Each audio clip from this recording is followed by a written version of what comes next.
Well, in the past decade, what we have seen is a major shift in the relative balance of financing that's coming across the continent. And by that I mean that the private sector in the past decade has essentially overtaken the public sector in terms of its contribution to growth and to employment opportunities. And we expect this long-term trend to continue.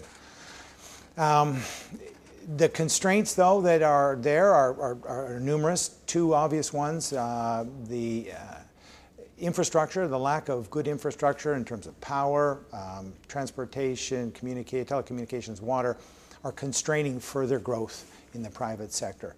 And this is something that needs to be overcome. There are also constraints in terms of financing. African financial markets are being strained to meet the demands for financing on the continent. At the same time, the international banks that used to be active are still mending their balance sheets after the global financial crisis. And simultaneously, the traditional donors, the public sector donors, are facing challenging fiscal situations in their host countries. So all of those constraints are potentially obstacles that need to be overcome to promote more private sector development and allow this long-term megatrend to continue.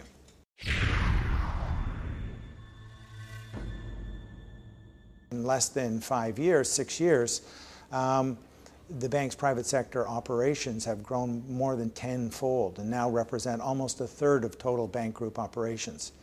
Well, this is, prima facie as one example of the President's vision. He's always maintained that the most important role that the African Development Bank can play in terms of private sector development is to work with African governments to improve the enabling environment so that they can attract more sustainable private investment from within and from abroad. Let me give you an example of a project the bank is working on right now that I think illustrates very well the role the bank can play in projects that are transformative. Right now the bank has a team in Kenya, Nairobi, at the final stage of putting together the Turkana wind project. This is a 300 megawatt wind power project up in the northern part of Kenya that is really a pilot project for potentially 2,000, 3,000 megawatts of power that could come from that area.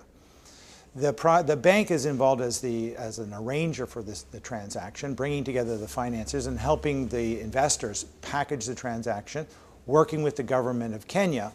It's taken over 6 years to do this, and we are now pretty much at the end of the road.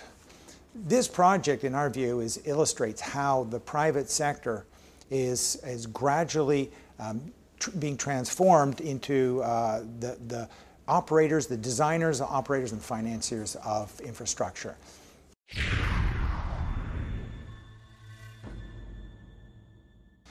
But beyond those events, I think myself, I have two main hopes for this year's annual meetings. The first one is that the President has this initiative to create a special infrastructure financing facility. And he's been working with African governments over the past 6 months and a lot of support. And I hope this year at the annual meetings, the President will be able to crystallize some of this support from African governments so that we can now move from concept into implementation. This is something that will revolutionize the way the bank group is able to support infrastructure development on the continent. The second area is, as you know, we're midway through the discussions with the contributors to the African Development Fund for the 13th replenishment of the fund. The contributors have encouraged the bank management to come up with innovative ideas on how we can use the African Development Fund to catalyze more private investment in low-income countries. We've made a proposal for a special facility for private sector financing that we hope we'll now get a consensus around this. And if we are able to, we believe that this will revolutionize the way the bank is able to play a catalytic role in private sector development in the continent.